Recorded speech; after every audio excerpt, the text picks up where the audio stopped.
دوستو کیا آپ جانتے ہیں کہ یہودی لوگ اتنے امیر کیوں ہو جاتے ہیں؟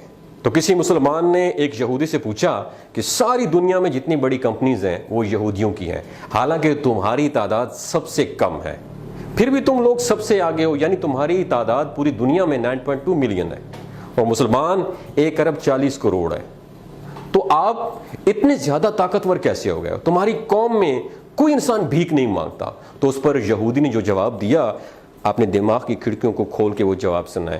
اس نے بتایا کہ ہم اپنی زندگی ان 3 اصولوں پہ گزارتے ہیں۔ نمبر 1، ہم اپنی زندگی علم حاصل کرنے میں لگا دیتے ہیں۔ نمبر 2، وہ کہتے ہیں کہ ہم اپنے بچوں کو بچپن سے ہی بزنس کرنا، تجارت کرنا سکھاتے ہیں۔ نمبر 3، ہم اپنے اندر بھائی چارگی پیدا کرتے ہیں، ایک دوسرے کو سپورٹ کرتے ہیں، اور یہودی دنیا میں کسی جگہ پہ بھی رہتے ہیں تو ایک دوسرے سے کنیکٹ رہتے ہیں، اور چاہے ہم کتنے ہی بڑے کیوں نہ ہو جائیں، ہم اپنے مذہب کے لیے صرف کام کرتے ہیں۔ اور ہم نے یہ ساری چیزیں، آپ کو پتہ ہے کس سے سیکھی؟ یہ یہودی کہہ رہا ہے، وہ بتاتا ہے کہ ہم نے یہ ساری چیزیں تمہارے نبی کریم صلی اللہ علیہ وآلہ وسلم سے سیکھی ہیں۔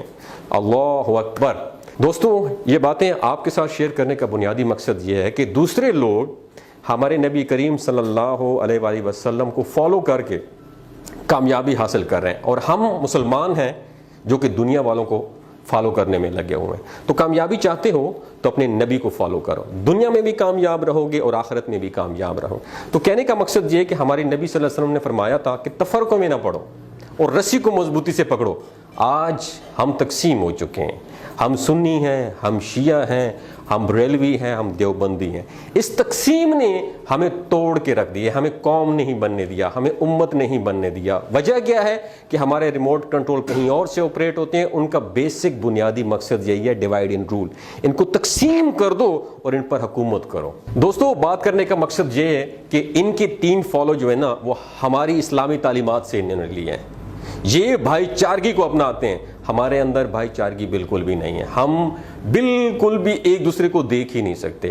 ان کا دوسرا جو قانون تھا وہ یہ تھا کہ اپنے بچوں کو بزنس کرنا سکھاتے ہیں۔ ہم لوگ کیا کرتے ہیں؟ ہم اپنے بچوں کو نوکر بننا سکھاتے ہیں۔ اور تیسری بات، یہ ساری زندگی علم سیکھتے رہتے ہیں۔ میرا آپ سے سوال ہے، آپ نے سیلف ڈیولپمنٹ کے اوپر کون سی لاسٹ ٹائم آپ نے کتاب پڑھی ہے؟ آپ نے قرآن کو ترجمے اور تفسیر کے ساتھ کب پڑھا ہے؟ صرف ثواب کی نیت سے پڑھا ہے۔ دوستو، یہ کہنے کا مقصد یہ ہے، اپنی اسلامی تعلیمات پر غور کرو، آپ دنیا کی سب سے عظیم قوم بن جاؤ گے۔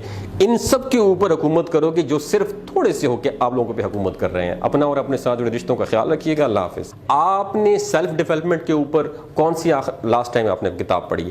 آپ نے قرآن کو ترجمے اور تفسیر کے ساتھ کب پڑھا ہے؟ صرف ثواب کی نیت سے پڑھا ہے۔ دوستو، یہ کہنے کا مقصد یہ ہے، اپنی اسلامی تعلیمات پر غور کرو، آپ دنیا کی سب سے عظیم قوم بن جاؤ گے۔ ان سب کے اوپر حکومت کرو گے جو صرف تھوڑے سے ہو کے آپ لوگوں پہ حکومت کر رہے ہیں۔ اپنا اور اپنے ساتھ جڑے رشتوں کا خیال رکھیے گا۔ اللہ حافظ۔